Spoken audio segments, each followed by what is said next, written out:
O cheiro de crisântemos brancos misturado ao café forte ainda pairava no ar quando Marina Silva notou que algo estava errado.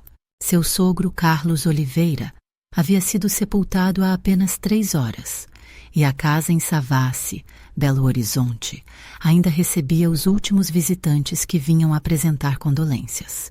Marina ajeitou o vestido preto e caminhou até o escritório onde Carlos guardava os documentos importantes. A gaveta estava entreaberta. Estranho, murmurou, sentindo um arrepio percorrer a espinha.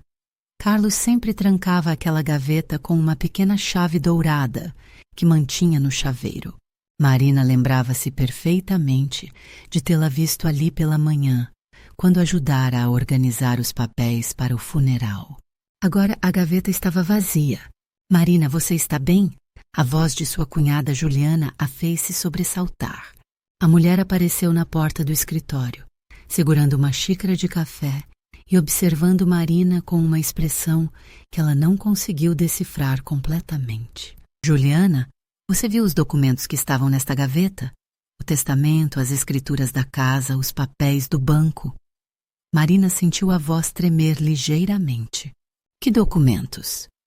Juliana deu um passo para dentro do cômodo, sua expressão mudando para algo que parecia genuína preocupação.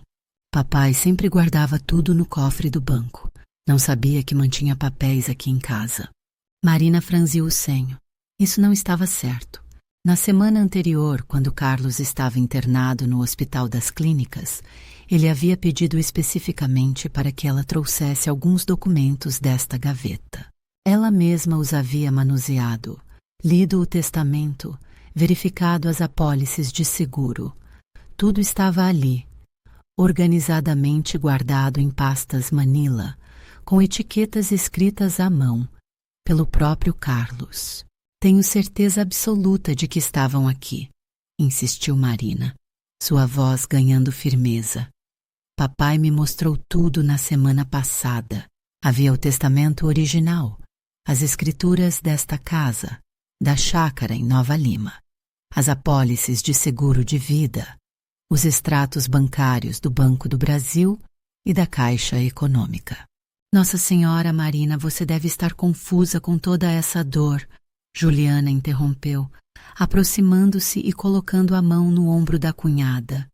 Sei como é difícil perder um pai, mas tenho certeza de que papai não guardava documentos importantes em casa. Ele sempre foi muito cuidadoso com essas coisas. Marina afastou-se gentilmente do toque. Alguma coisa na voz de Juliana, na forma como ela enfatizava certas palavras, fazia seu estômago se contrair.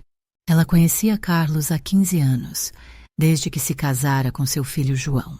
O homem era meticuloso, organizador, mas também desconfiado do sistema bancário, depois de ter perdido dinheiro numa falência nos anos 90. Ele sempre mantinha cópias de tudo em casa, em lugares seguros que apenas a família conhecia. Onde está João? Perguntou Marina, tentando manter a calma. Ele saiu com Marcos para resolver algumas questões no cartório. Você sabe como é. Sempre tem alguma burocracia quando alguém morre. Juliana tomou um gole do café, observando Marina por cima da xícara. Eles devem voltar logo. Marina assentiu, mas algo continuava a incomodá-la profundamente. Caminhou até a janela e observou o movimento na rua. Alguns vizinhos ainda conversavam em pequenos grupos, compartilhando memórias de Carlos.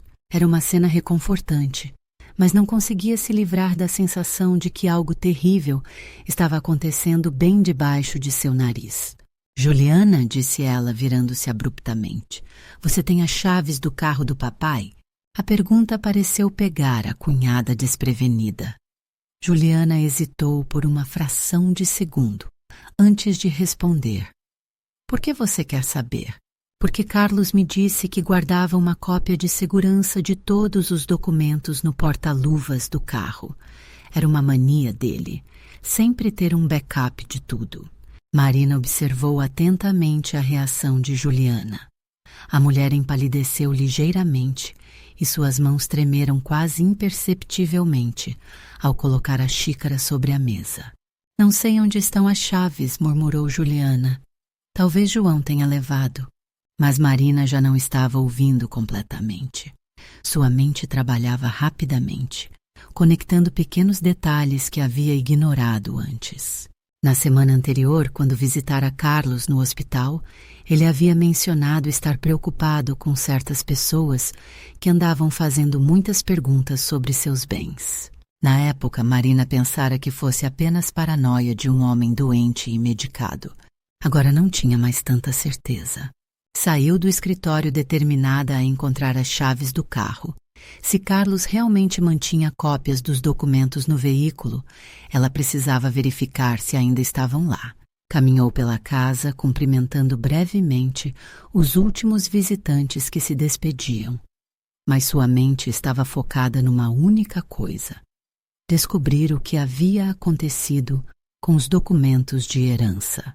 No corredor, quase tropeçou em Pedro Santos, um dos vizinhos mais antigos de Carlos. Marina, meus pêsames novamente, disse o homem, segurando suas mãos com firmeza. Carlos era um homem bom, sempre ajudou minha família quando precisamos. Obrigada, Sr. Pedro. Ele realmente era especial. Posso te fazer uma pergunta? Pedro baixou a voz e olhou ao redor para ter certeza de que ninguém estava ouvindo. Essa manhã, bem cedo, antes do velório começar, vi um carro estacionado aqui na frente. Não reconheci o motorista, mas ele ficou lá por um bom tempo.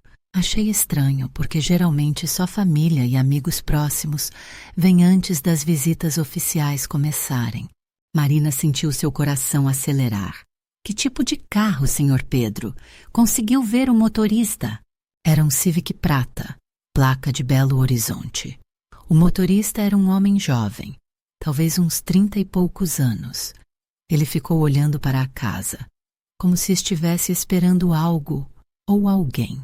Marina agradeceu a informação e se despediu do vizinho, mas sua mente estava agora em alerta máximo. Quem seria esse homem desconhecido? Por que estaria observando a casa na manhã do velório?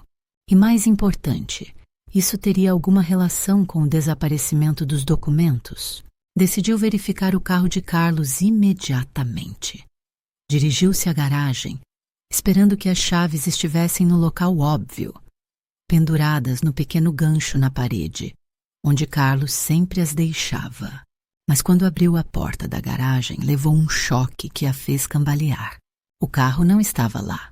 A garagem estava completamente vazia, apenas com algumas ferramentas antigas penduradas nas paredes e uma mancha de óleo no chão, onde o veículo costumava ficar estacionado.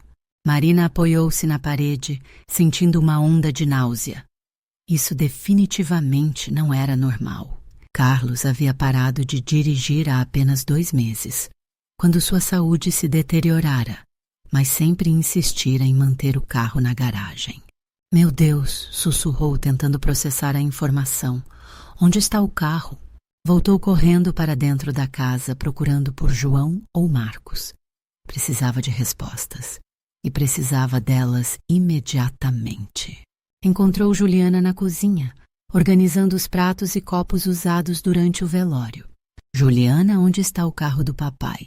Desta vez, Juliana não conseguiu disfarçar sua agitação. Deixou cair um prato que se espatifou no chão da cozinha. Eu não sei. Talvez João tenha levado para o concerto. Você sabe que estava com alguns problemas mecânicos. Marina sabia que isso era mentira.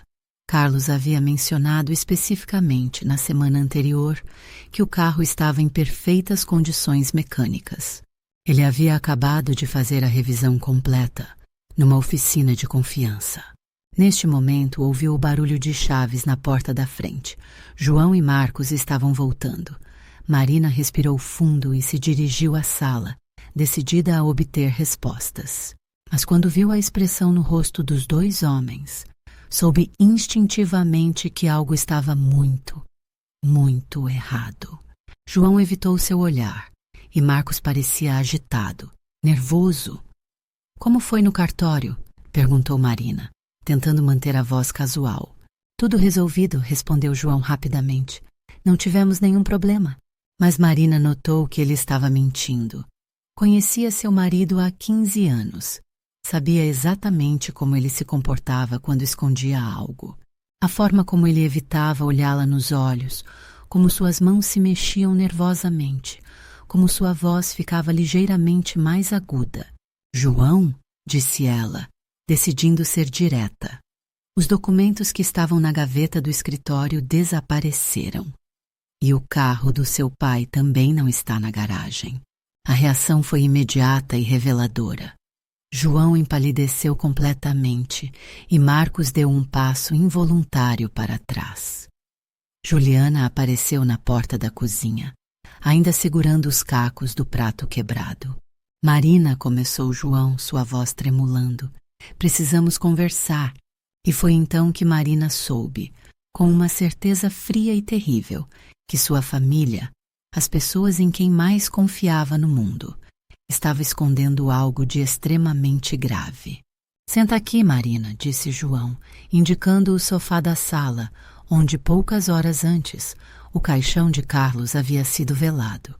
A ironia da situação não passou despercebida por Marina.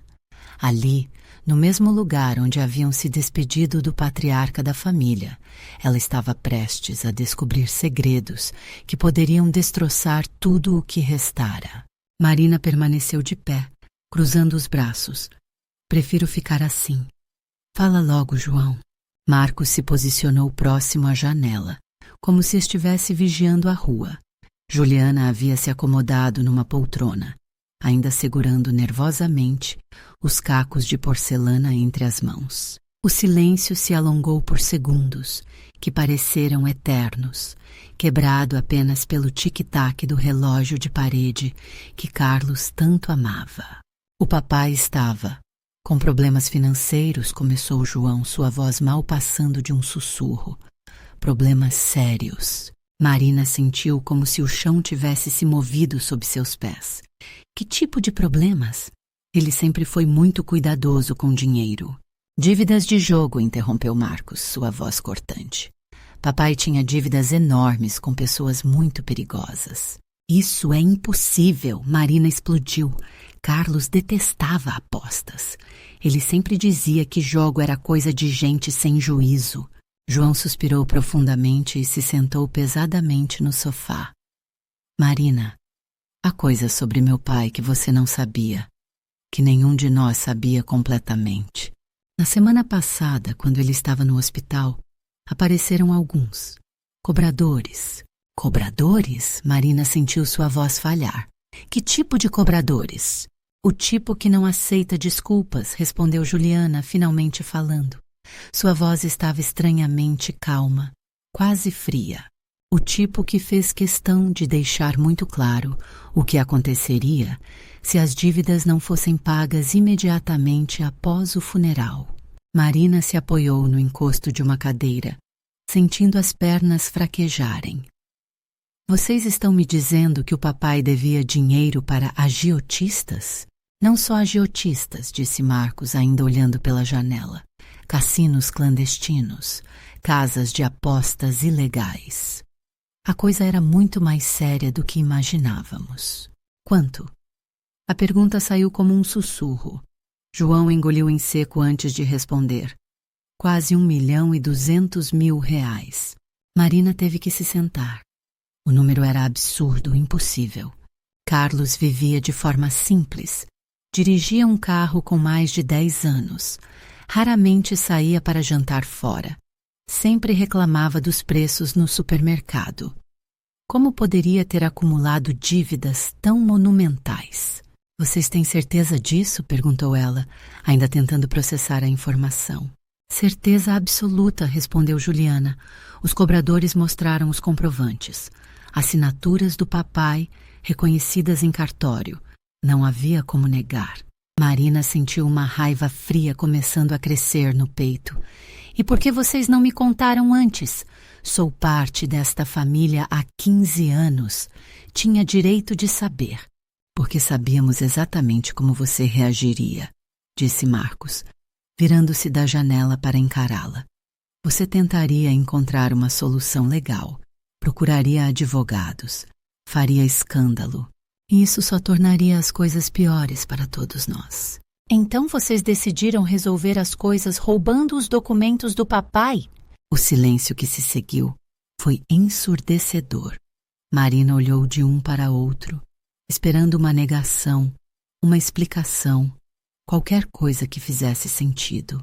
Em vez disso, viu apenas olhares evasivos e expressões culpadas. Não foi roubo, disse João finalmente. Foram decisões necessárias para proteger a família. Decisões?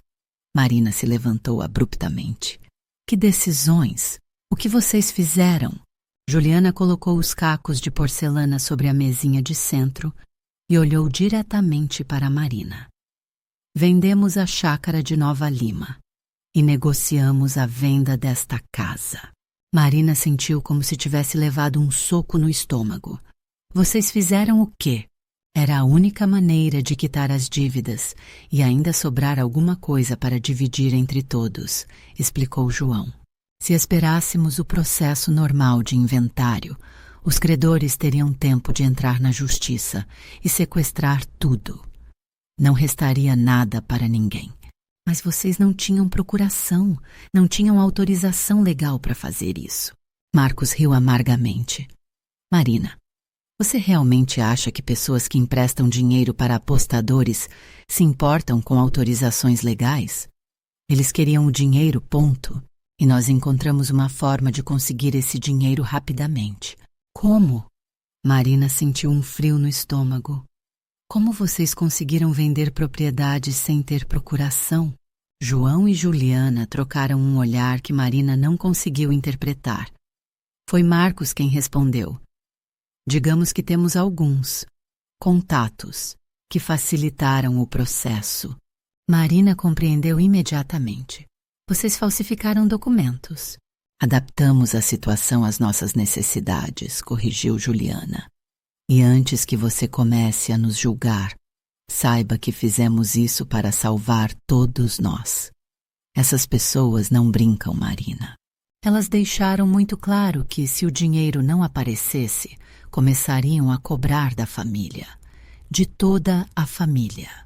Incluindo você, adicionou Marcos, sua voz carregada de uma ameaça sutil. Marina sentiu um arrepio percorrer sua espinha. Vocês estão me ameaçando?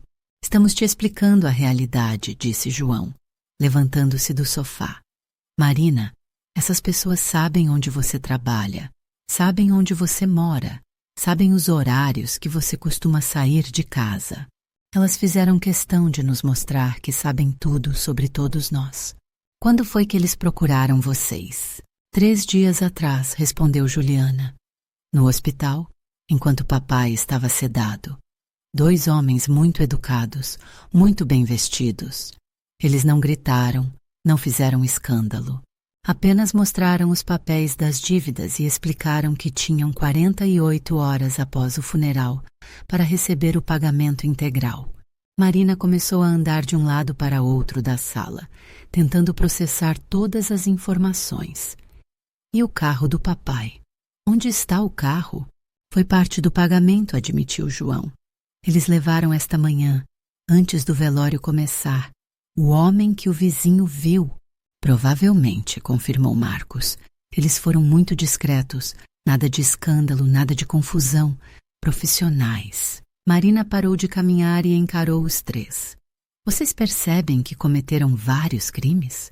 Falsificação de documentos, venda de propriedades sem autorização legal, sonegação de bens de herança. Marina, interrompeu Juliana, sua voz adquirindo um tom perigosamente calmo. Você precisa decidir se está com a família ou contra a família. A forma como Juliana pronunciou essas palavras fez o sangue de Marina gelar. Havia algo na voz da cunhada, uma frieza que ela nunca havia percebido antes. O que vocês querem dizer com isso? João se aproximou dela, tentando tocar seu braço, mas Marina se afastou. Queremos dizer que o que foi feito, não há volta. Os documentos originais foram eliminados. As vendas foram efetivadas. O dinheiro foi pago. Agora todos podemos seguir em frente. E minha parte na herança? Você receberá sua parte, garantiu Marcos. Uma quantia justa, considerando as circunstâncias. Que circunstâncias? Eu deveria herdar 1/3 de tudo, de acordo com o testamento. O testamento original não existe mais, disse Juliana calmamente. E a situação financeira do papai tornou qualquer divisão complicada. Marina sentiu uma onda de náusea. Vocês destruíram o testamento? Adaptamos a realidade à situação, repetiu Juliana, usando a mesma frase estranha de antes. Nesse momento, Marina compreendeu que estava sozinha. As 3 pessoas em quem mais confiava no mundo haviam conspirado contra ela, tomado decisões que afetariam drasticamente sua vida financeira. E ainda esperavam que ela simplesmente aceitasse tudo, passivamente. Preciso sair daqui, disse ela, dirigindo-se para a porta. Marina, espera, chamou João. Precisamos terminar essa conversa. Não, não precisamos. Marina parou na porta e se virou para encará-los. Vocês já decidiram tudo sem mim. Agora vou decidir algumas coisas sem vocês. O que você vai fazer? Perguntou Marcos, e Marina não gostou nada do tom de sua voz. Vou atrás da verdade, respondeu ela. Vou descobrir exatamente o que aconteceu com as propriedades do papai, com os documentos, com tudo. E se descobrir que vocês me mentiram. E se descobrir o quê? Interrompeu Juliana, levantando-se da poltrona. Marina olhou para a cunhada e, pela primeira vez na vida, sentiu medo dela. Havia algo nos olhos de Juliana, uma dureza que transformava completamente seu rosto familiar. Vou à polícia, disse Marina simplesmente. Não, não vai, respondeu Juliana, e sua voz estava tão fria que Marina sentiu como se a temperatura da sala tivesse caído 10 graus. Como é que é? Você não vai à polícia, Marina. Porque se fizer isso, descobrirá que há coisas muito piores do que dívidas de jogo. Coisas que podem colocar toda a família em perigo real. Marina olhou para João, esperando que ele contradissesse a esposa, que a defendesse, que mostrasse algum sinal do homem com quem havia se casado. Mas João apenas desviou o olhar, como um covarde. Que coisas? Perguntou Marina, embora não tivesse certeza de que queria saber a resposta. Juliana sorriu, mas não foi um sorriso reconfortante. Foi o sorriso de alguém que detinha informações perigosas. Coisas que você vai descobrir se continuar fazendo as perguntas erradas, para as pessoas erradas, disse ela. Nossa Senhora, Marina, você realmente acha que tudo isso é apenas sobre dívidas de jogo e documentos falsificados? E nesse momento, Marina percebeu que havia tropeçado em algo muito maior e mais perigoso do que imaginara. Algo que transformava sua família em estranhos e sua própria casa num campo minado. Marina saiu da casa caminhando rapidamente, sentindo os olhares dos 3 queimando suas costas. Suas mãos tremiam tanto que teve dificuldade para abrir a porta do seu próprio carro. Uma vez dentro do veículo, trancou todas as portas e ficou sentada por alguns minutos, tentando controlar a respiração e organizar seus pensamentos. Precisava de respostas e sabia exatamente por onde começar. Dirigiu até o Hospital das Clínicas, onde Carlos havia passado seus últimos dias. Se realmente houvera cobradores procurando por ele, alguém na equipe médica ou de segurança poderia ter visto alguma coisa. Marina conhecia bem o hospital. Trabalhara lá como técnica em enfermagem por 5 anos, antes de se casar com João. Estacionou o carro e se dirigiu ao setor de internação, onde Carlos havia ficado. A enfermeira-chefe do turno da tarde, Conceição Ferreira, era uma velha conhecida. Marina, meus pêsames, querida, disse Conceição, abraçando-a afetuosamente. Seu Carlos era um paciente exemplar, sempre educado, sempre agradecido. Obrigada, Conceição. Posso te fazer uma pergunta sobre os últimos dias do papai? Claro, querida. O que você quer saber? Marina hesitou por um momento, depois decidiu ser direta. Houve alguma visita estranha? Pessoas que você não reconheceu como família ou amigos próximos? Conceição franziu o senho. Engraçado você perguntar isso. Na terça-feira, 2 homens vieram procurar por ele. Disseram que eram advogados, mas... Ela baixou a voz e olhou ao redor para ter certeza de que ninguém estava ouvindo. Não pareciam advogados coisa nenhuma. Como assim? Bem vestidos demais, sabe? Ternos caros, sapatos importados, relógios, que devem custar mais que meu salário de 1 ano. E tinham uma forma de falar, como se estivessem acostumados a que as pessoas fizessem exatamente o que eles mandavam. Marina sentiu seu estômago se contrair. O que eles queriam? Disseram que precisavam que seu Carlos assinasse alguns papéis urgentes, questões legais que não podiam esperar. Eu expliquei que ele estava sedado, mas eles insistiram em ficar. Passaram mais de 1 hora no quarto dele. 1 hora? Mas se ele estava sedado. Pois é, disse Conceição, sua expressão se tornando preocupada. Eu passei pelo quarto algumas vezes e eles estavam lá, conversando entre si, mexendo nos pertences dele. Um deles estava fotografando documentos com o celular. Marina sentiu uma onda de raiva. E vocês permitiram isso? Marina, eles apresentaram uma procuração. Documentos que pareciam legais, com reconhecimento de firma, tudo certinho. Disseram que tinham autorização da família para tratar dos assuntos jurídicos do seu Carlos. Procuração? Que procuração? Conceição hesitou. Você não sabia? A procuração estava assinada por seu marido, João. Eu pensei que vocês estavam cientes de tudo. Marina teve que se apoiar na parede. João havia dado procuração para estranhos mexerem nos pertences de Carlos enquanto ele estava sedado no hospital? Isso não fazia sentido nenhum com a versão que ele havia contado em casa. Conceição, você se lembra de mais algum detalhe sobre esses homens? Lembro, sim. Um deles tinha uma cicatriz pequena na mão direita, bem aqui, disse ela, indicando a região entre o polegar e o indicador. E o outro usava um anel muito chamativo, dourado, com um símbolo que não reconheci.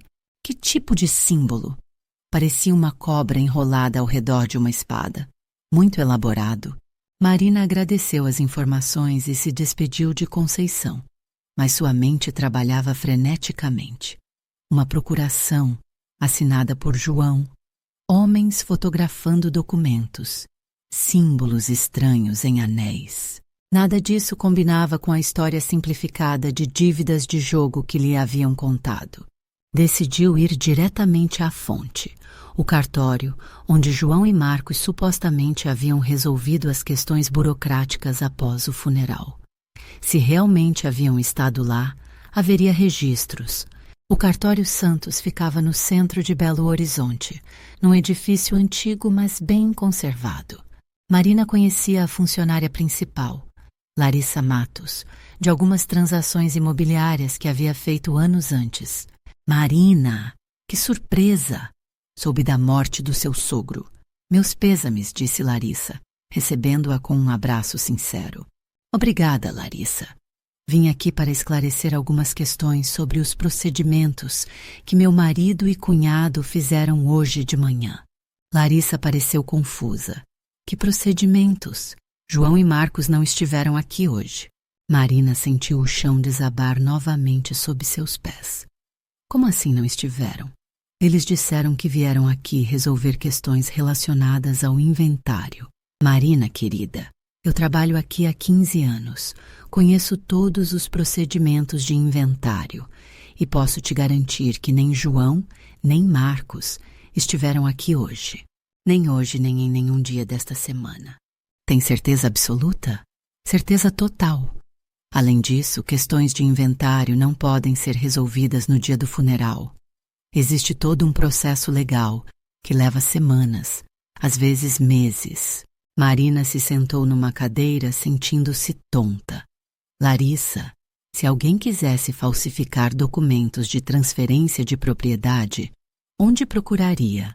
Larissa baixou a voz e olhou nervosamente para os colegas. Marina, isso é uma pergunta muito perigosa.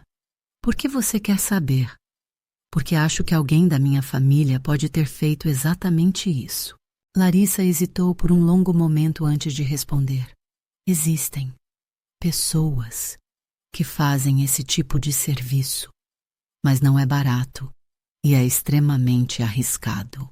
A pessoa precisa ter contatos muito específicos, conhecer pessoas que trabalham na área de, digamos, soluções alternativas. Que tipo de pessoas? O tipo de pessoas que você não quer conhecer, disse Larissa firmemente. Marina, se sua família se envolveu com esse tipo de gente, vocês estão em perigo sério. Esse pessoal não brinca. Marina agradeceu e saiu do cartório mais confusa e assustada do que antes. João e Marcos haviam mentido sobre onde estiveram. Haviam dado procuração para estranhos mexerem nos pertences de Carlos, no hospital, e aparentemente estavam envolvidos com falsificadores de documentos profissionais. Decidiu tentar uma abordagem diferente. Dirigiu-se à chácara de Nova Lima, que supostamente havia sido vendida. Se a venda fosse real, deveria haver novos proprietários, ou pelo menos sinais de transação. A chácara ficava numa região rural bonita, cerca de 30 quilômetros de Belo Horizonte. Carlos havia comprado a propriedade nos anos 80 e sempre a mantivera como um refúgio da cidade. Marina conhecia bem o lugar. Havia passado muitos fins de semana ali com a família. Quando chegou ao portão da propriedade, levou um susto. Havia um carro estacionado em frente à casa. Um Civic prata com placa de Belo Horizonte. O mesmo carro que o vizinho Pedro havia descrito na manhã do velório. Marina estacionou a uma distância segura e observou. Podia haver movimento dentro da casa. Alguém estava lá, mexendo nas coisas. Pela janela conseguiu distinguir a silhueta de um homem jovem, aparentemente fazendo algum tipo de inventário dos objetos. Seu primeiro impulso foi se aproximar e confrontar o invasor, mas algum instinto de preservação a fez hesitar. Se esse homem estava conectado às pessoas perigosas que Juliana havia mencionado, uma confrontação direta poderia ser muito perigosa. Em vez disso, pegou o celular e começou a fotografar discretamente o carro e a propriedade. Se não podia agir imediatamente, pelo menos poderia documentar o que estava vendo. Foi então que notou algo que fez seu sangue gelar. Na mesa da varanda, claramente visível através da janela, estavam pilhas de documentos e papéis. E entre eles, reconheceu imediatamente uma pasta manila com a etiqueta manuscrita de Carlos. Seguros e investimentos. Era um dos documentos que havia desaparecido da gaveta do escritório.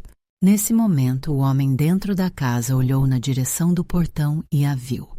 Por alguns segundos, os dois se entreolharam através do vidro da janela. O homem era jovem, como o vizinho havia descrito, mas havia algo em seus olhos que fez Marina se sentir como uma presa, sendo observada por um predador. Ele se moveu rapidamente em direção à porta da frente. Marina não esperou para ver o que ele faria. Ligou o carro e saiu dali o mais rápido possível, seu coração batendo descontroladamente. Pelo retrovisor, viu o homem sair da casa e anotar a placa do seu carro. Durante todo o caminho de volta para Belo Horizonte, Marina tentou processar o que havia visto. Os documentos de Carlos estavam na chácara, nas mãos de um estranho. Isso significava que a venda da propriedade era uma farsa, pelo menos por enquanto, mas também significava que pessoas perigosas tinham acesso aos bens da família e sabiam exatamente quem ela era. Decidiu passar numa lan house no centro da cidade para fazer algumas pesquisas que preferia não fazer no seu computador doméstico. Havia aprendido o suficiente sobre segurança digital para saber que algumas investigações eram melhores conduzidas anonimamente. Na lan house, fez buscas sobre falsificação de documentos, vendas fraudulentas de propriedades e organizações criminosas que operavam em Minas Gerais. O que descobriu a fez perceber que havia subestimado drasticamente a gravidade da situação. Existiam organizações especializadas em soluções patrimoniais para pessoas com dívidas sérias, grupos que ofereciam serviços completos, desde a falsificação de documentos até a eliminação física de complicações. E todas as reportagens que encontrou mencionavam a mesma coisa. Uma vez que alguém se envolvia com esses grupos, sair da situação vivo se tornava um desafio. Marina imprimiu alguns artigos e saiu da lan house mais assustada do que nunca. Estava claro que sua família havia se envolvido com pessoas extremamente perigosas, e ela própria agora estava na mira dessas pessoas. Quando chegou em casa já era noite. A casa estava estranhamente silenciosa. Normalmente, após eventos familiares importantes, costumava haver movimento, pessoas organizando coisas, conversando, compartilhando memórias. Entrou cuidadosamente, prestando atenção a qualquer som. Encontrou João na sala, sentado no mesmo sofá onde havia confessado parte da verdade, algumas horas antes. "Onde você esteve?" perguntou ele, sem levantar os olhos. Descobrindo mentiras, respondeu Marina diretamente. "João, vocês não estiveram no cartório hoje?" João finalmente a olhou, e Marina viu algo em seus olhos que nunca havia visto antes. Medo puro e genuíno. "Marina, você precisa parar de fazer perguntas." "Por quê?"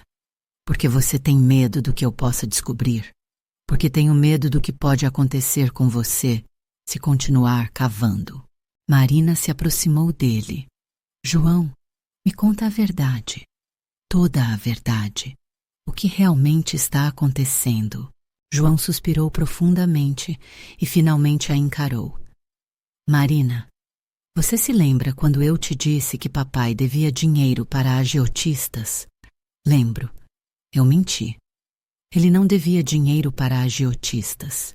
Marina sentiu um frio no estômago. Então para quem ele devia? Para pessoas que fazem agiotistas parecerem santos. E nesse momento, Marina compreendeu que estava prestes a descobrir algo que mudaria completamente sua percepção, não apenas sobre Carlos, mas sobre toda a realidade que julgava conhecer. "Senta", disse João, indicando o sofá ao lado dele.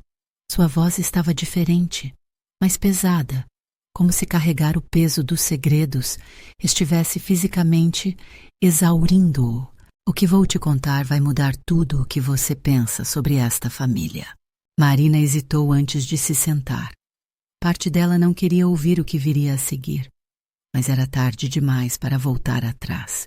Já havia visto demais, descoberto demais. "Papai não estava envolvido com apostas", começou João, evitando o olhar dela.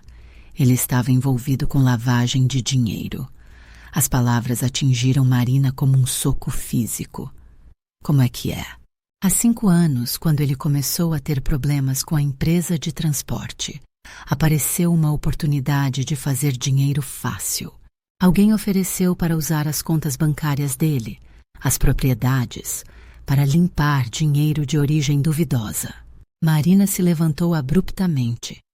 "João, você está me dizendo que o papai era um criminoso?" "Não um criminoso", protestou João. "Ele era apenas um facilitador.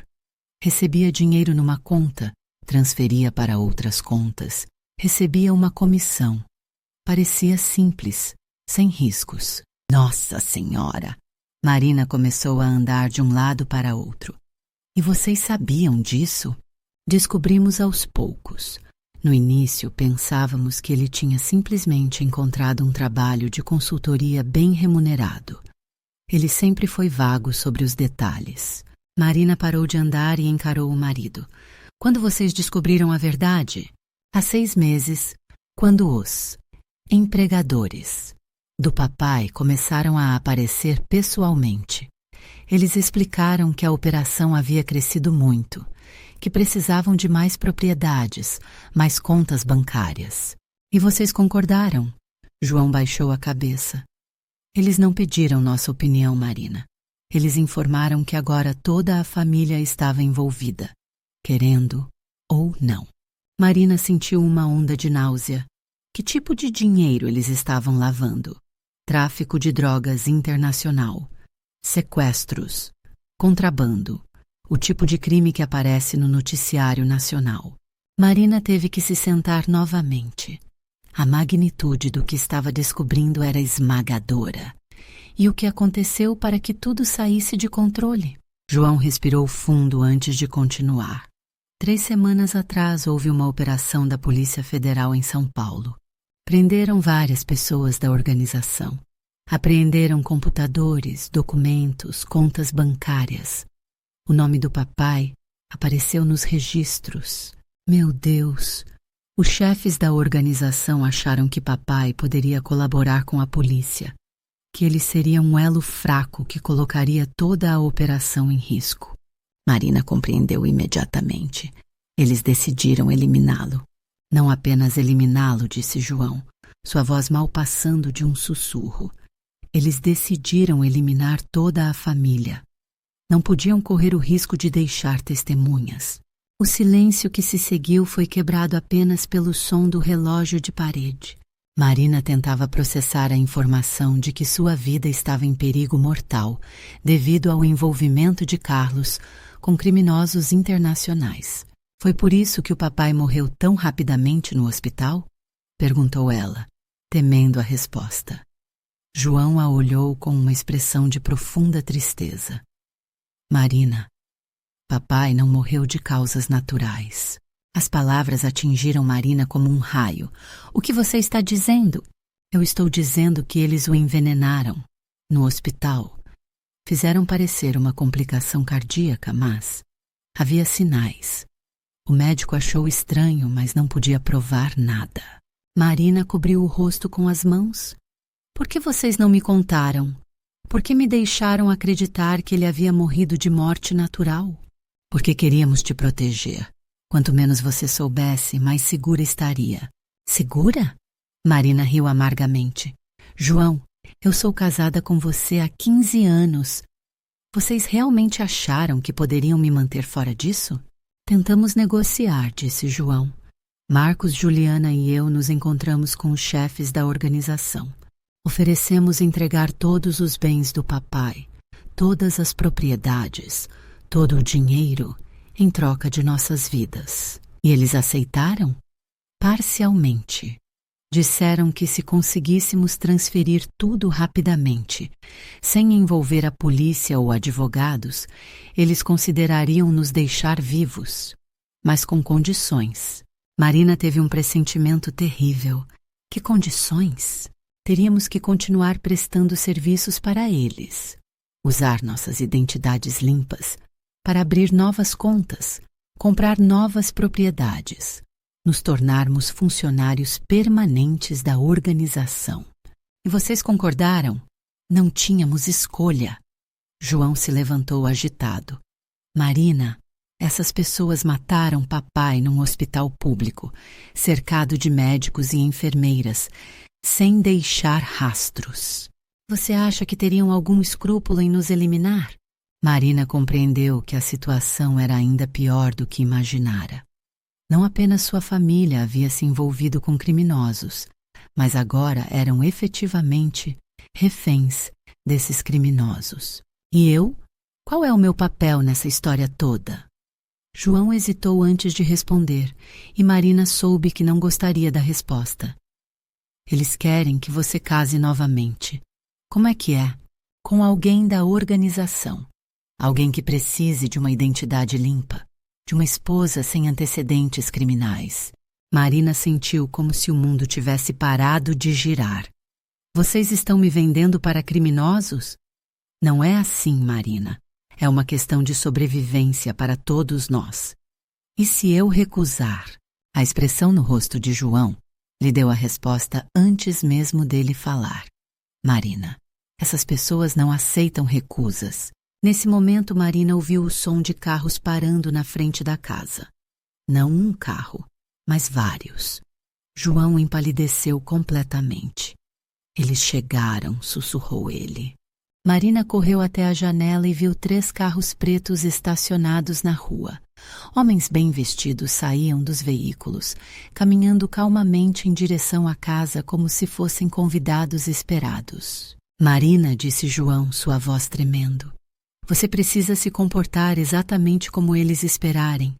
Nossa sobrevivência depende disso, e se eu não conseguir? João a olhou com uma tristeza profunda. Então nenhum de nós verá o amanhecer. A campainha tocou, um som aparentemente inocente que fez ambos estremecerem. João se dirigiu à porta com passos lentos, como um homem caminhando para o cadafalso. Marina o seguiu, sentindo como se estivesse num pesadelo do qual não conseguia acordar. Quando João abriu a porta, ela viu 2 homens impecavelmente vestidos, exatamente como Conceição havia descrito no hospital. Boa noite, disse o primeiro homem, sua voz educada, mas carregada de autoridade. Esperamos não estar incomodando. Um deles usava o anel com o símbolo da cobra e da espada. O outro tinha uma pequena cicatriz na mão direita. De forma alguma, respondeu João, sua voz mal disfarçando o nervosismo. Entrem, por favor. Os homens entraram como se fossem donos da casa. Marina notou que ambos observavam tudo atentamente. As saídas, os móveis, as janelas. Profissionais avaliando um território. Vocês devem ser Marina, disse o homem do anel, voltando-se para ela com um sorriso que não chegava aos olhos. Ouvimos falar muito sobre você. Marina não conseguiu responder. Sua garganta estava completamente seca. Esperamos que tenham tido tempo de explicar a situação para ela, continuou o homem. É sempre melhor quando todos compreendem exatamente onde estão. Explicamos, confirmou João rapidamente. O segundo homem, que havia permanecido calado, finalmente falou. Excelente. Então podemos proceder com os próximos passos. Marina encontrou sua voz. Que próximos passos? Os 2 homens trocaram um olhar que não conseguiu interpretar. Bem, disse o homem do anel. Primeiro, precisamos resolver a questão dos seus questionamentos. Desta tarde. Marina sentiu o sangue gelar. Eles sabiam sobre suas investigações. Visitou o hospital, o cartório, a chácara. Enumerou o segundo homem casualmente. Conversou com pessoas, fez perguntas, tirou fotografias. Isso demonstra um espírito investigativo admirável, acrescentou o primeiro. Mas também demonstra uma falta de compreensão sobre a gravidade da situação. Marina olhou para João, que estava pálido como um fantasma. Não queremos desencorajar sua curiosidade, continuou o homem do anel, mas precisamos redirecioná-la de forma mais produtiva. O que vocês querem dizer? Queremos dizer, disse o segundo homem, que a partir de agora você trabalhará diretamente para nós. E foi então que Marina compreendeu que sua vida, como a conhecia, havia acabado completamente. Trabalhar para vocês fazendo o quê? Perguntou Marina, tentando manter a voz firme apesar do terror que sentia. O homem do anel sorriu novamente, daquela forma que fazia sua pele se arrepiar. Você tem habilidades muito úteis, Marina. Experiência hospitalar, conhecimentos de procedimentos médicos, acesso a informações confidenciais. Não trabalho mais no hospital há anos, mas mantém contatos, interveio o segundo homem. Como sua conversa desta tarde com Conceição Ferreira demonstrou. Marina sentiu um frio no estômago. Eles haviam acompanhado cada movimento seu durante todo o dia. Sabemos que você é inteligente, continuou o primeiro homem. Sua investigação hoje foi impressionante, sistemática, lógica, eficiente. Exatamente o tipo de habilidade que procuramos. Para fazer o quê? Repetiu Marina. Para nos ajudar a identificar outros. Colaboradores em potencial, explicou o segundo homem. Pessoas em posições-chave que podem facilitar nossas operações. João se mexeu desconfortavelmente ao lado dela. Marina, eles estão oferecendo uma oportunidade. Silêncio, disse o homem do anel, sem nem olhar para João. Sua voz estava ainda educada, mas havia uma firmeza que fez João recuar imediatamente. Marina, continuou ele, você tem duas opções. Pode se juntar à nossa organização voluntariamente, usando suas habilidades para nos ajudar a expandir nossas operações. Ou, ele deixou a frase no ar, mas o significado estava claro. E se eu escolher a primeira opção, o que acontece com minha família? Sua família continua viva e bem cuidada, respondeu prontamente. Vocês terão uma casa nova, numa cidade diferente. Identidades novas, se necessário. Uma vida confortável. E se eu escolher não cooperar? O silêncio que se seguiu foi mais eloquente que qualquer ameaça verbal. Marina, disse o segundo homem, sua voz assumindo um tom quase paternal. Você parece uma mulher inteligente. Tenho certeza de que fará a escolha certa. Nesse momento, Marina ouviu passos no andar superior. Juliana e Marcos desciam as escadas, mas algo estava errado. Juliana vinha à frente e Marcos a seguia com uma expressão estranha no rosto. Quando chegaram à sala, Marina notou imediatamente que Juliana parecia diferente, mais confiante, mais à vontade. Como se a presença dos criminosos na casa fosse perfeitamente natural. Boa noite, disse Juliana calmamente, cumprimentando os dois homens como velhos conhecidos. Marina olhou de Juliana para os homens, depois para João e Marcos. Algo não batia. A linguagem corporal, a familiaridade, a forma como todos interagiam. Há quanto tempo vocês se conhecem? Perguntou Marina. Uma suspeita terrível começando a se formar em sua mente. Marina, disse Juliana, sentando-se calmamente numa poltrona. Há algumas coisas sobre nossa família que você ainda não sabe. O tom de voz de Juliana estava completamente diferente. Mais firme, mais autoritário, como se ela, e não os homens, estivesse comandando a situação. Que coisas! Juliana olhou para o homem do anel, que assentiu quase imperceptivelmente. Marina, você realmente achou que Carlos desenvolveu um problema de jogo do nada, aos 70 anos de idade? A pergunta atingiu Marina como um raio. O que você quer dizer? Quero dizer que não havia dívidas de jogo, não havia agiotistas, não havia sequer problemas financeiros. Marina olhou ao redor da sala, sentindo como se estivesse numa peça de teatro, onde todos conheciam o roteiro exceto ela. Então o que havia? Havia uma operação muito lucrativa, respondeu Juliana calmamente. Uma operação que Carlos estava atrapalhando com seus escrúpulos morais. A verdade começou a se formar na mente de Marina como uma imagem terrível emergindo de uma névoa. Vocês mataram o papai. Nós facilitamos uma transição necessária, corrigiu Juliana. Carlos estava se tornando um risco para todos. Começara a falar sobre se entregar à polícia, sobre confessar tudo. Não podíamos permitir isso. Marina se levantou bruscamente. Juliana, você está me dizendo que envenenou seu próprio sogro? Estou dizendo que tomamos uma decisão difícil para proteger os interesses da família. Marina olhou para João esperando horror, indignação, qualquer sinal de que ele não era parte daquilo. Em vez disso, viu apenas resignação. Você sabia? Perguntou ela, sua voz mal passando de um sussurro. João não conseguiu olhá-la nos olhos. Marina, você não entende como essas coisas funcionam. Meu Deus, sussurrou Marina. Vocês todos sabiam. Não todos, disse Marcos, falando pela primeira vez desde que havia descido as escadas.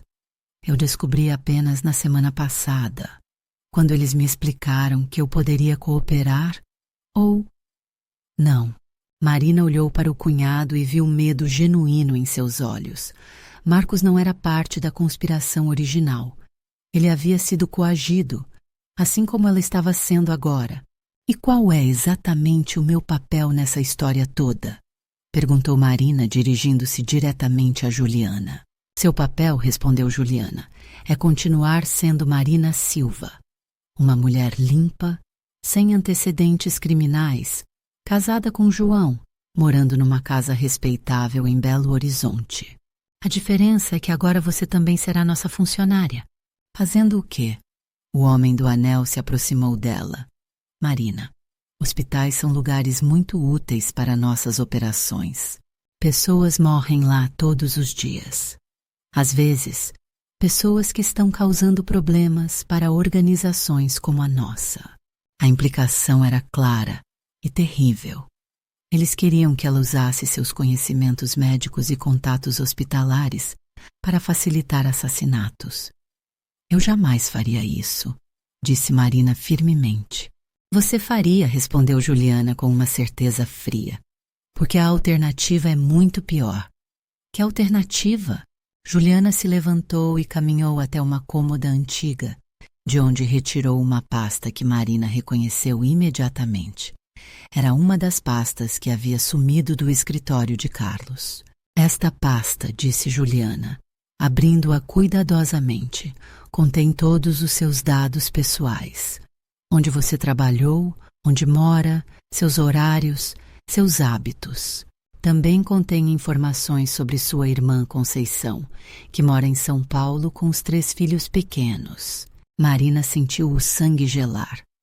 Não envolvam minha irmã nisso. Não queremos envolver ninguém, disse o segundo homem. Mas você precisa entender que temos formas de garantir cooperação quando necessário. Conceição não tem nada a ver com isso. Exatamente, concordou Juliana. E queremos que continue assim, contanto que você seja uma funcionária modelo. Sua irmã e os sobrinhos continuarão vivendo suas vidas normalmente em São Paulo. Marina compreendeu que estava completamente encurralada. Não apenas sua própria vida estava em risco, mas a vida de sua irmã e dos sobrinhos também dependia de sua cooperação. O que vocês querem que eu faça? O homem do anel sorriu satisfeito.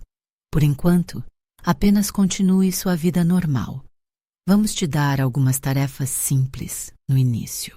Informações sobre funcionários do hospital, horários de plantões, procedimentos de segurança. E depois, quando você provar que pode ser confiável, passaremos para tarefas mais específicas. Marina sabia que tarefas mais específicas significava participar de assassinatos. Eles estavam gradualmente a transformando numa assassina profissional. E se eu decidir denunciar tudo à polícia? Juliana riu. Marina, você realmente acha que não temos contatos na polícia também? Você acha que uma operação do nosso tamanho sobreviveria sem proteção oficial? O segundo homem confirmou. Temos amigos em posições muito altas, Marina, desde delegados até juízes. Sua denúncia não chegaria nem a virar inquérito. Marina se sentou pesadamente no sofá, sentindo o peso da situação. Estava sendo forçada a se tornar cúmplice de uma organização criminosa internacional. Sua família havia assassinado o próprio patriarca e não havia nenhuma autoridade a qual pudesse recorrer. Quanto tempo eu tenho para me decidir? Você já se decidiu, disse Juliana simplesmente. A partir de amanhã, voltará ao hospital como visitante voluntária. Vai se oferecer para ajudar na ala geriátrica. Observará, aprenderá, relatará. E se eu não aparecer? O homem do anel checou seu relógio caro. Às 10 horas da manhã. Sua irmã costuma levar as crianças para a escola em São Paulo. É uma caminhada de 10 minutos da casa dela até a escola. Muitas coisas podem acontecer em 10 minutos numa cidade grande como São Paulo. A ameaça não poderia ser mais clara. Marina assentiu silenciosamente, sabendo que não tinha escolha. Excelente, disse o segundo homem, levantando-se. Então está tudo resolvido. Uma última coisa, disse Juliana. quando os homens se dirigiam para a porta. Marina, espero que você entenda que agora somos uma família diferente. Uma família que se protege mutuamente, que mantém segredos mutuamente, que trabalha junta para sobreviver. E se eu não conseguir me adaptar a essa nova família? Juliana a olhou com uma frieza que Marina nunca havia visto antes. Então você não será mais parte de família nenhuma. Após os homens saírem, a casa ficou em silêncio. João se aproximou de Marina, tentando tocar sua mão, mas ela se afastou. Marina, eu sinto muito. Não era para ter acontecido assim. Como era para ter acontecido, João? Vocês mataram seu próprio pai. Não tínhamos escolha. Se Carlos tivesse falado com a polícia, todos nós estaríamos mortos agora. Marina olhou para o homem com quem havia se casado 15 anos antes, esperando encontrar algum vestígio da pessoa que pensava conhecer. Em vez disso, viu apenas um estranho assustado e desesperado. João, disse ela calmamente, nosso casamento acabou. Marina, por favor, vou dormir no quarto de hóspedes. Amanhã começarei a fazer o que eles querem, porque não tenho escolha. Mas entre nós, acabou tudo. Marina subiu as escadas, sentindo os olhares de todos queimando suas costas. No quarto de hóspedes, trancou a porta e se sentou na cama, tentando processar tudo o que havia descoberto. Sua vida havia se transformado num pesadelo em menos de 24 horas. Carlos estava morto, assassinado pela própria família. Ela estava sendo forçada a trabalhar para uma organização criminosa internacional. Sua irmã e sobrinhos estavam sendo usados como garantia de sua cooperação. E não havia absolutamente nenhuma saída. Ou havia? Marina pegou o celular e começou a pensar. Se a organização tinha contatos na polícia local, talvez tivesse que procurar ajuda em outro lugar. Polícia Federal. Talvez. Ou organizações internacionais de combate ao crime. Mas primeiro precisava de provas. Provas que não pudessem ser negadas ou suprimidas por policiais corruptos. Olhou pela janela e viu que um dos carros pretos ainda estava estacionado na rua. Eles estavam vigiando a casa, garantindo que ela não tentasse fugir ou denunciar. Mas Marina havia aprendido algo importante nas últimas horas. Ela era mais corajosa e mais inteligente do que havia imaginado. E se conseguira descobrir parte da verdade em apenas um dia, talvez conseguisse descobrir o suficiente para destruir toda a organização. Começou a planejar. Se ia ser forçada a trabalhar para eles, usaria essa posição para coletar informações. Documentaria tudo, gravaria conversas, fotografaria documentos. E quando tivesse provas suficientes, encontraria uma forma de levá-las às autoridades certas, mesmo que isso custasse sua própria vida. Porque Marina Silva havia descoberto algo sobre si mesma naquele dia terrível. Ela preferia morrer lutando do que viver como escrava de assassinos. Marina acordou às 5 da manhã, após uma noite praticamente sem sono. Havia passado horas planejando cuidadosamente seus próximos movimentos. Se ia ser forçada a trabalhar para a organização criminosa, usaria essa posição para coletar evidências contra eles. Desceu para a cozinha e encontrou Juliana preparando café, como se fosse um dia perfeitamente normal. Bom dia, Marina, disse Juliana alegremente. Dormiu bem?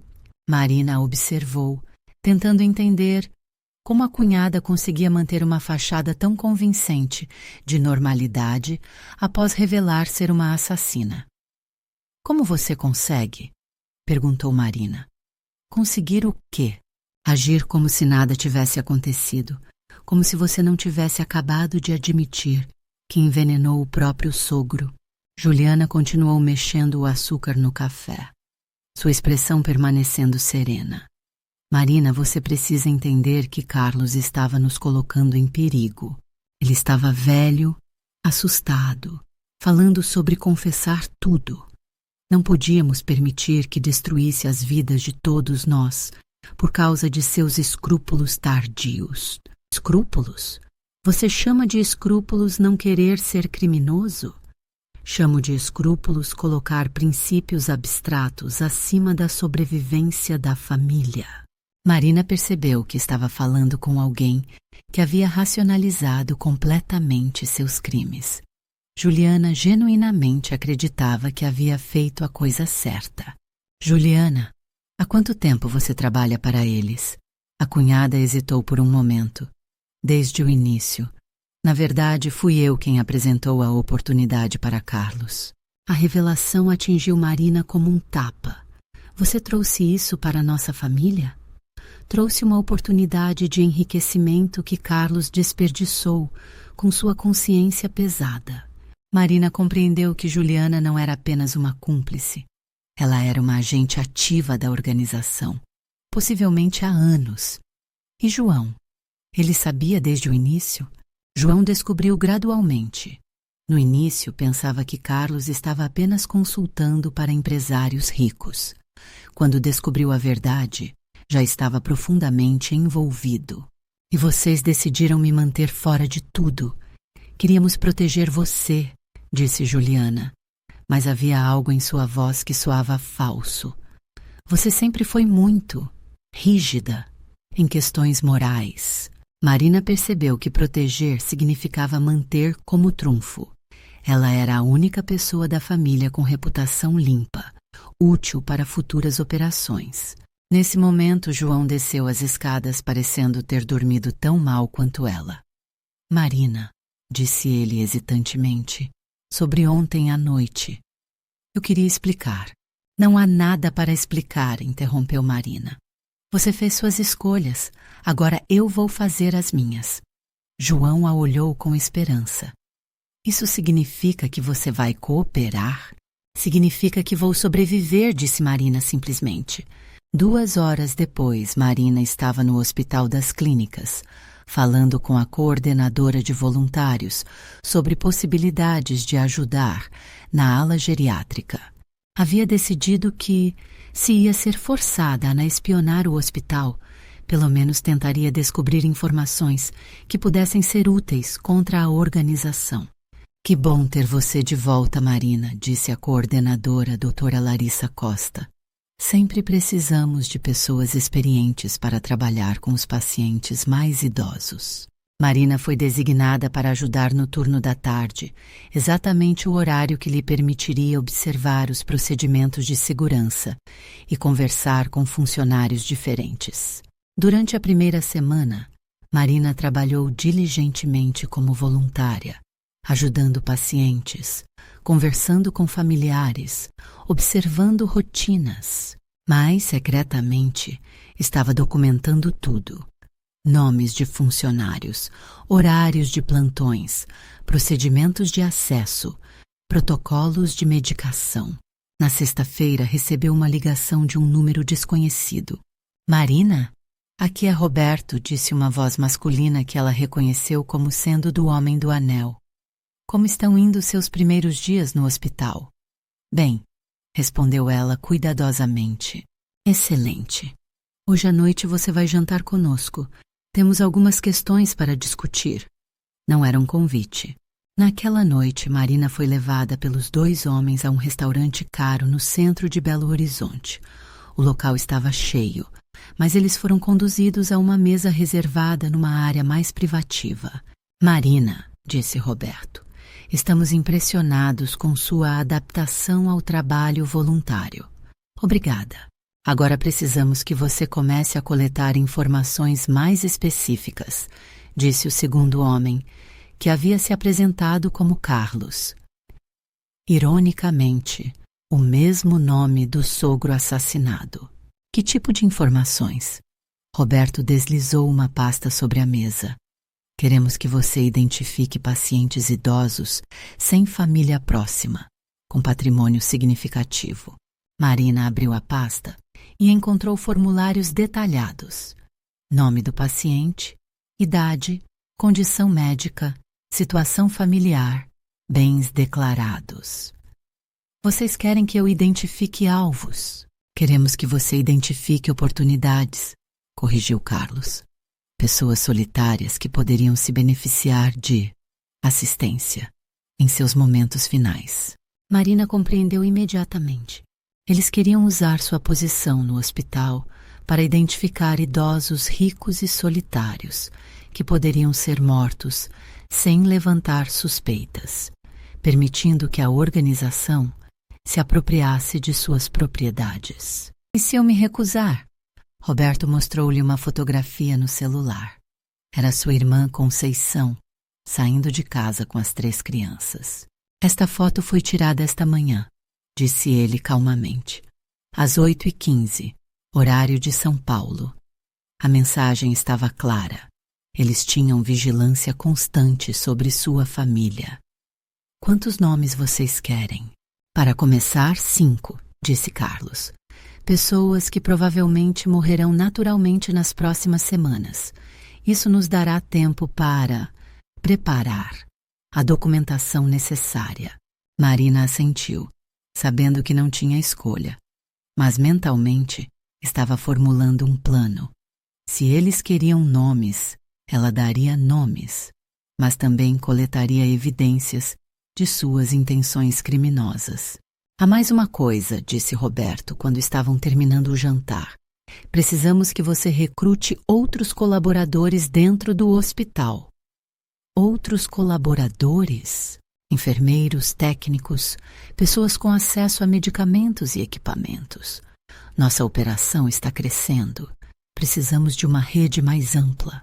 Marina percebeu que estava sendo transformada numa recrutadora ativa para a organização criminosa. Como devo abordá-los? Cuidadosamente, respondeu Carlos. Comece com pessoas que têm problemas financeiros, dívidas, necessidades urgentes. Oferecemos soluções muito atrativas para esse tipo de problema. Durante o caminho de volta para casa, Marina gravou secretamente uma nota de voz no celular, documentando toda a conversa do jantar. Estava começando a construir um arquivo de evidências. Em casa, encontrou João esperando-a na sala. Como foi? Perguntou ele. Descobri que vocês me transformaram numa recrutadora de assassinos, respondeu ela diretamente. João desviou o olhar. Marina, eu sei que é difícil, mas... Difícil? Marina riu amargamente. João, eles querem que eu identifique idosos para serem mortos. Querem que eu recrute funcionários do hospital para ajudar em assassinatos. Isso não é difícil, isso é monstruoso. É sobrevivência, disse uma voz atrás dela. Juliana havia descido as escadas silenciosamente.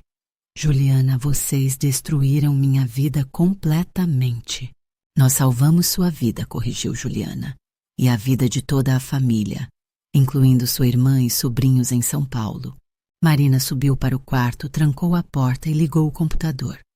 Havia decidido que era hora de começar a procurar ajuda externa, mesmo que isso significasse risco de morte. Começou pesquisando organizações internacionais de combate ao crime organizado, formas de denunciar crimes de forma anônima, programas de proteção a testemunhas. Descobriu que existiam canais seguros para denunciar crimes internacionais, organizações que poderiam investigar independentemente da polícia local. Mas também descobriu algo terrível. Ao pesquisar sobre a organização para a qual estava sendo forçada a trabalhar, encontrou notícias sobre casos similares em outras cidades brasileiras. Famílias inteiras que haviam desaparecido após tentarem denunciar a organização.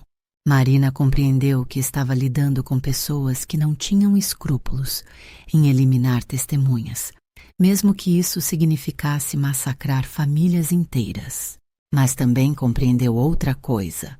Se conseguisse reunir evidências suficientes e entregá-las às autoridades certas, simultaneamente, em múltiplas jurisdições, talvez conseguisse expor a organização antes que pudessem silenciá-la. Começou a elaborar um plano complexo. Durante as próximas semanas, coletaria evidências detalhadas sobre a organização. Documentaria todos os crimes que presenciasse. Identificaria outros colaboradores forçados que poderiam testemunhar. E quando tivesse informações suficientes, executaria uma denúncia coordenada que atingiria a organização em múltiplos pontos simultaneamente, tornando impossível suprimir todas as investigações. Era um plano extremamente perigoso que provavelmente custaria sua vida. Mas Marina havia decidido que preferia morrer tentando destruir a organização do que viver como sua escrava pelo resto da vida. 3 semanas depois, Marina havia se tornado uma especialista em viver uma dupla vida. Durante o dia, trabalhava como voluntária exemplar no hospital, coletando discretamente as informações que Roberto e Carlos exigiam. À noite, documentava meticulosamente cada crime que presenciava, cada conversa que ouvia, cada evidência que conseguia obter. Havia identificado 12 outros funcionários do hospital que estavam sendo coagidos pela organização. Enfermeiros com dívidas de cartão de crédito, técnicos com filhos precisando de cirurgias caras, médicos com vícios em drogas. Todos foram recrutados da mesma forma que ela, através de ameaças veladas às suas famílias. Marina também havia descoberto algo que a fez perceber a verdadeira dimensão da operação. A organização não estava apenas operando em Belo Horizonte.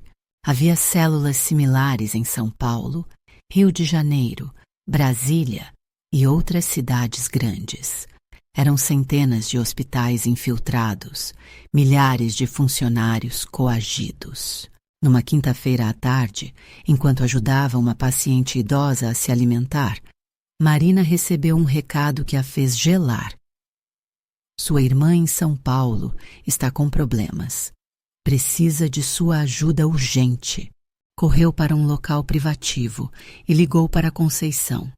Marina, graças a Deus você ligou, disse sua irmã, sua voz tremulando de pânico. Aconteceu algo terrível. O que foi? Ontem à noite 2 homens apareceram aqui em casa. Disseram que você estava devendo dinheiro para eles, que se você não pagasse, eu e as crianças pagaríamos o preço. Marina fechou os olhos, sentindo uma onda de náusea. A organização estava escalando a pressão.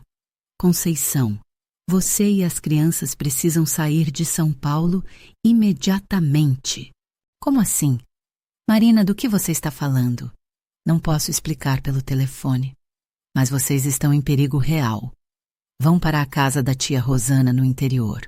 Hoje mesmo. Marina, você está me assustando. Conceição, me escuta. Pega as crianças, algumas roupas e vai embora agora. Não volta para casa por pelo menos 1 mês. Eu explico tudo depois. Marina desligou o telefone sabendo que havia pouco tempo. Se a organização estava ameaçando diretamente sua irmã, significava que suspeitavam de sua lealdade. Talvez tivessem descoberto que ela estava coletando evidências. Precisava acelerar seu plano. Naquela noite, em vez de voltar para casa, Marina dirigiu até uma lan house no centro da cidade. Havia chegado a hora de executar a denúncia coordenada que vinha planejando. Nos últimos dias, havia estabelecido contato com 3 organizações diferentes: a Polícia Federal Brasileira, a Interpol e o FBI americano, já que havia evidências de que a organização operava internacionalmente. Havia criado contas de e-mail anônimas e preparado dossiês completos sobre as operações criminosas.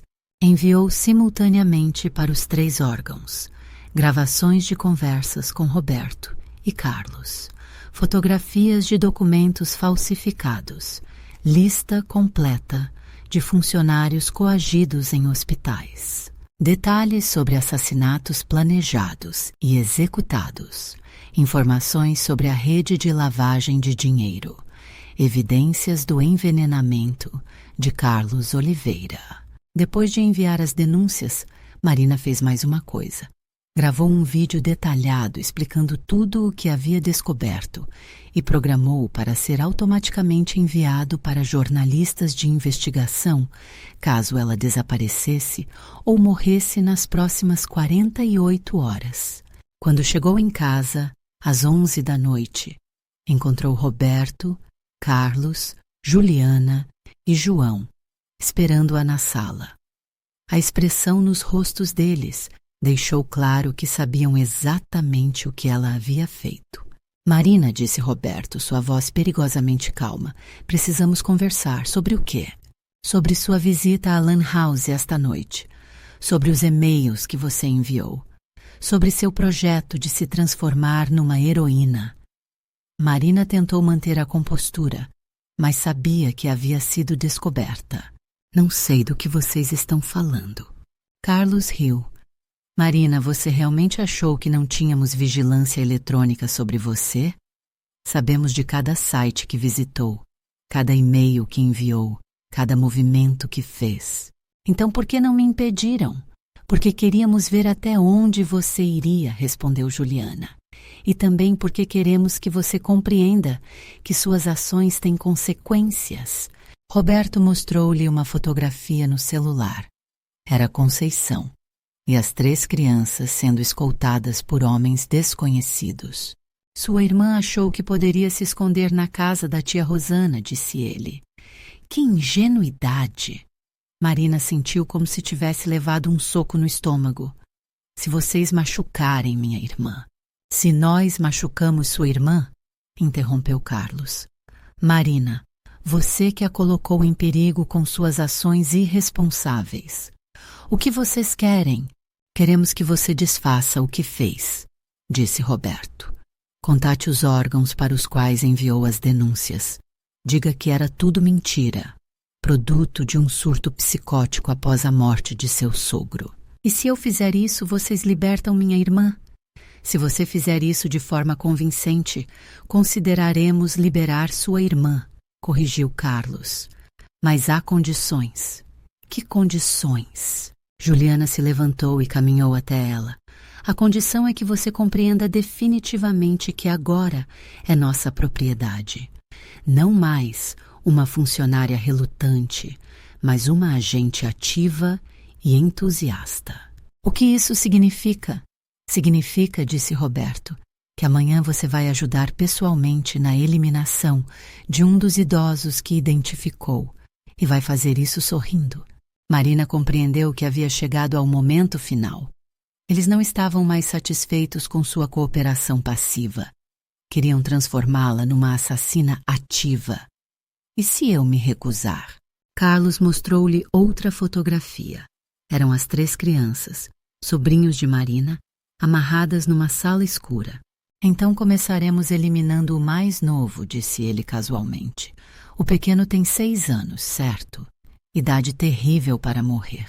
Marina fechou os olhos, sentindo o peso da situação. Havia tentado ser esperta. Havia tentado lutar contra a organização. Mas eles estavam sempre um passo à frente. Está bem, disse ela finalmente. Eu faço o que vocês querem. Excelente, disse Roberto. Amanhã, às 9 da manhã, você estará no quarto 312 do hospital. Há um paciente lá, Sr. Augusto Pereira, 82 anos, sem família.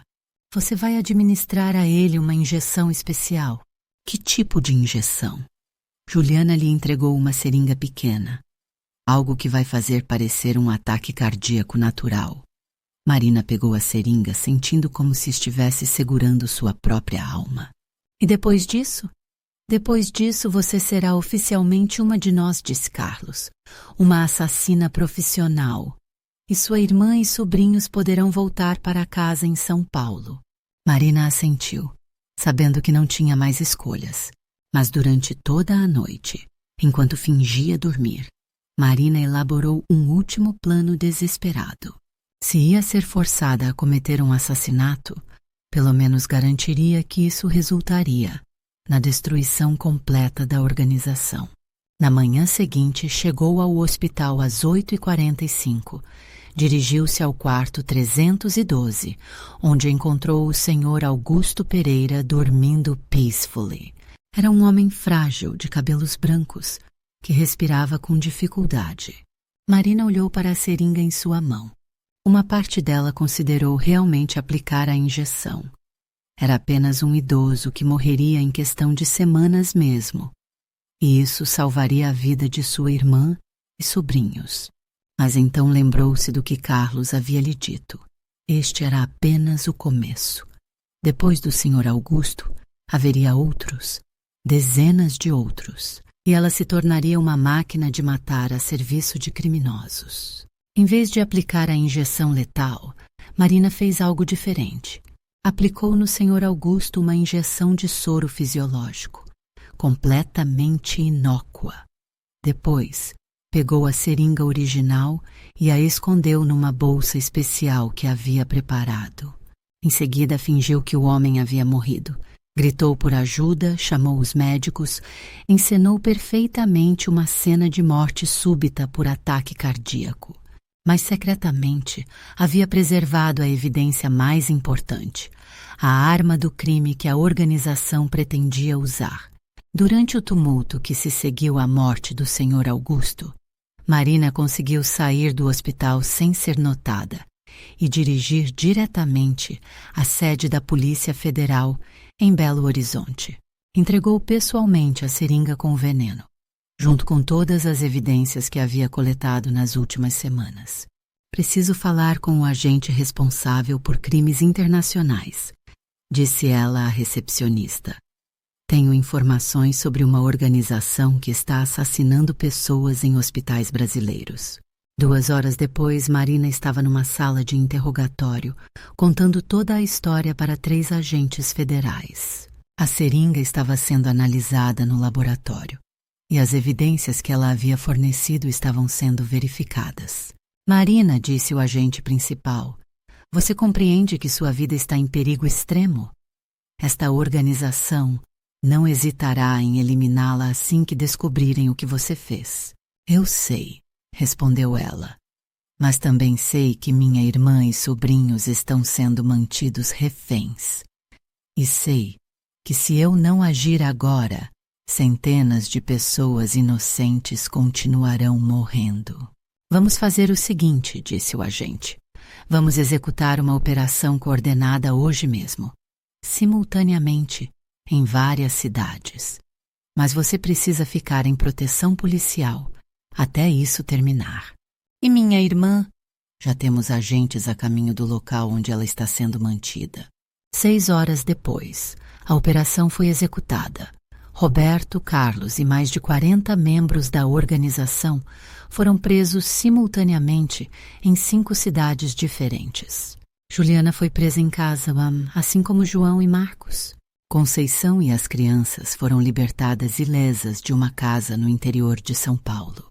A investigação que se seguiu revelou que a organização havia sido responsável por mais de 200 assassinatos em hospitais brasileiros nos últimos 3 anos, além de operações de lavagem de dinheiro que movimentavam milhões de reais por mês. Marina passou 2 meses em proteção policial, até que todos os membros da organização fossem presos e julgados. Quando finalmente pôde retomar sua vida, descobriu que havia se tornado uma pessoa completamente diferente. A mulher que havia acordado na manhã do funeral de Carlos, preocupada apenas com documentos de herança desaparecidos, não existia mais. Em seu lugar, havia uma mulher que sabia exatamente do que era capaz, quando confrontada com o mal absoluto. Marina decidiu usar essa experiência de forma construtiva. Tornou-se uma consultora especializada em identificar e combater infiltrações criminosas em hospitais. Trabalhou com autoridades nacionais e internacionais para desenvolver protocolos de segurança que impedissem organizações criminosas de coagir funcionários hospitalares. Sua irmã Conceição mudou-se para Belo Horizonte com as crianças e juntas construíram uma nova vida baseada na verdade e na confiança mútua. João, Juliana e Marcos foram condenados por associação criminosa e participação em homicídio. Durante o julgamento, Marina testemunhou contra eles, sentindo uma mistura de tristeza e alívio. Vocês destruíram nossa família, disse ela no tribunal, mas não conseguiram destruir minha capacidade de distinguir o certo do errado. 2 anos depois, Marina recebeu uma carta na prisão. Era de uma funcionária de hospital em Recife, relatando suspeitas sobre uma nova organização criminosa tentando infiltrar hospitais no Nordeste. Marina sorriu, pegou o telefone e ligou para a Polícia Federal. Havia encontrado sua verdadeira vocação: proteger pessoas inocentes de predadores que usavam confiança e vulnerabilidade como armas. E descobriu que, por mais terrível que tivesse sido sua experiência, ela havia resultado em algo bom. Uma pessoa mais forte, mais consciente, mais determinada a lutar pela justiça. Às vezes pensava em Carlos e se perguntava o que ele pensaria sobre como tudo havia terminado. Acreditava que ele ficaria orgulhoso. Afinal, ela havia honrado sua memória fazendo a coisa certa, mesmo quando isso custara quase tudo o que tinha. Marina havia aprendido que família verdadeira não é determinada por sangue ou casamento, mas por quem está disposto a sacrificar tudo para proteger inocentes. E havia aprendido que, mesmo nas situações mais desesperadoras, sempre existe uma escolha entre se render ao mal ou lutar pela justiça. Não importa o preço.